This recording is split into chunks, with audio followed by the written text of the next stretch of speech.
Well, today's the 16th of April. I got a trapping order here from F&T. This is my wax. We'll use it to make wax dirt. Those black tubs there, out in the sunlight eventually. And we'll fill these drums. Plus, ran out again this year, so we're gonna make even more this year for next year. Got a dozen Sleepy Creeks. I'll take them back down to the garage though. This one's not bad as far as set, but it's a little too stiff. So really like these traps.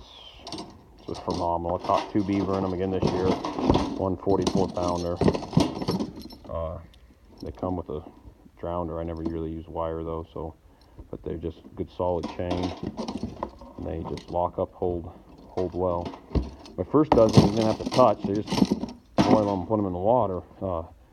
Next couple dozen I've had to do a little bit with, and these I'm going to have to too. This one here, not only is the pan way too stiff, needs loosened up here, but I got to bend that dog back too. So, what if we didn't work on traps? What would we do?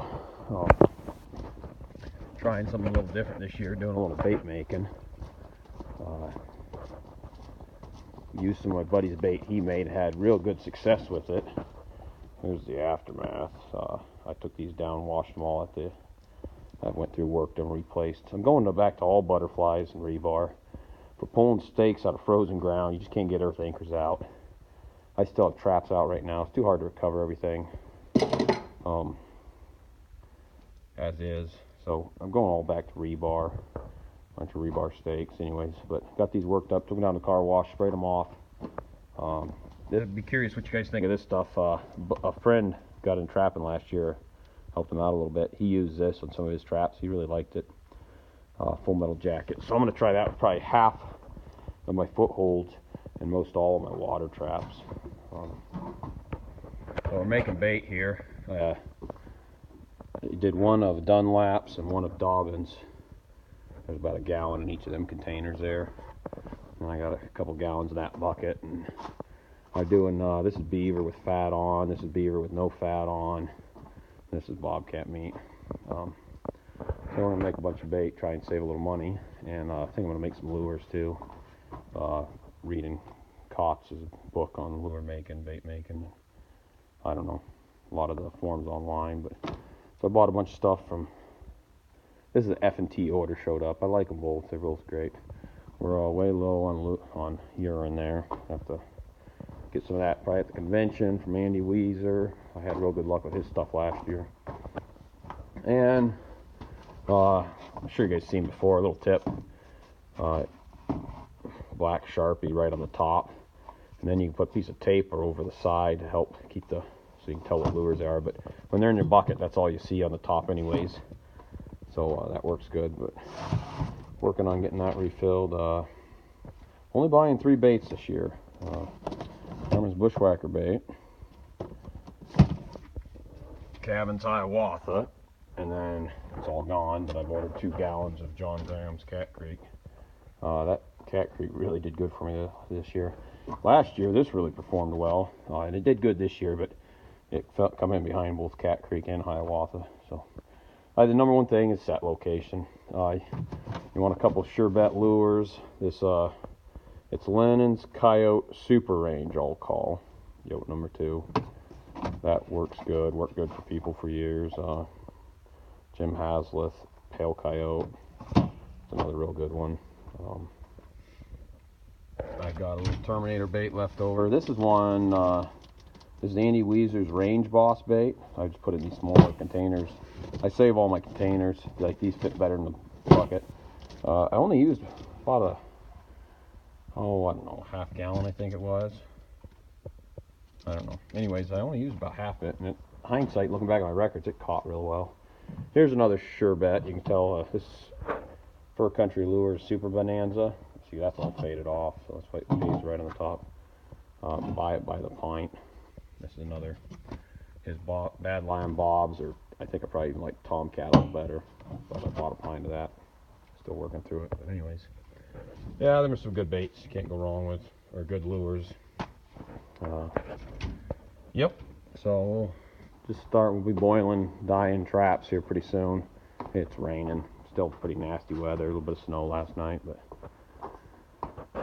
spring's finally somewhat here. Found a couple of mushrooms up above the house here, so morale season will be here. And get the archery target back out. Start flinging some arrows. Get ready for archery season. Got to go through all and clean up all my old bottles, and I save them all because these are a lot easier, more convenient to pack out in the field. And these break eventually. But if I like to fill them all up before season, so I'm not trying to refill lure containers middle of season. It's always coming up here in the dark and just grab a couple extras, fill back up, and go. This is by far my favorite muskrat lure ever. And I've found a lot of others that work real well, but this sticks on stuff, so it doesn't wash away. Those are both excellent beaver lures. Timber. Oh, there's the other one that I highly recommend. And Bad Lead Bobs. Minnesota actually sells a beaver thing, and I don't know if you get this one, but you get Timber, Sweetwater Flattail, not Bad Lead Bob, Backbreaker by Dobbins. Excellent, excellent. And I've caught coyote on it too. But he sells a beaver. If you're going to do a lot of beaver trapping, you think you get about 5 of them for the price of 4 or something. So, and the lures went up. They're like $24 a piece now. So, hence the reason I'm gonna try making some of my own. I got tons of glands in the freezer. I'll send them off to Minnesota here, but I'm gonna keep some back and try making some stuff. Our bait there, we're putting some. That's tinctured skunk, some bobcat glands, some castor in it. I want to make some beaver tail oil. And then I don't know, we just got some other stuff to experiment with. So keep notes when you're doing it, write it down. Minnesota has some stuff. F&T has some, and then Kaatz Brother, Kaatz, great place to pick up lure ingredient stuff. So, all right, guys, we'll got a bunch of sheep's wool setting good there. This somebody gave me a whole bag, so I really like the sheep's wool. Another smell, lure holder, cheap, easy. It's cheap even if you buy it, but you can go find somebody that shears sheep and pick up the scraps off the floor, mixed with straw and probably sheep manure, but it works great. So we'll see you guys down the line. Well, a few days later here, son just shot a turkey. That's actually a little side note. This stuff right here is amazing. Read about it in Outdoor Life, I think it was. It's that Tungsten Super Shot. It's 410. There's 700 feet per second, 13/16 of an ounce. Number 9 shot. He killed a turkey, a 20-pound tom with a 10-inch beard. He killed it at 39 yards.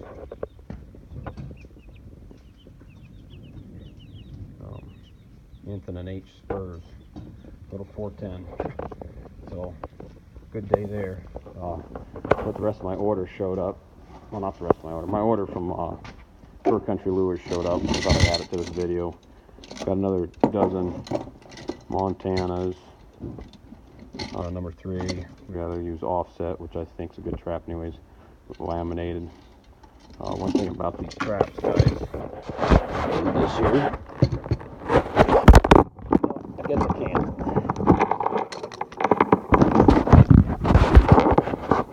These traps,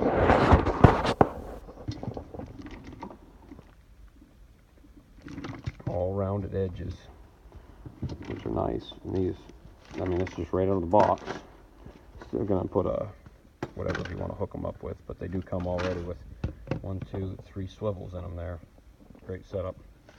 I think for the money, these traps are impossible to beat, and I think even if they cost twice as much, these would still be the trap to use.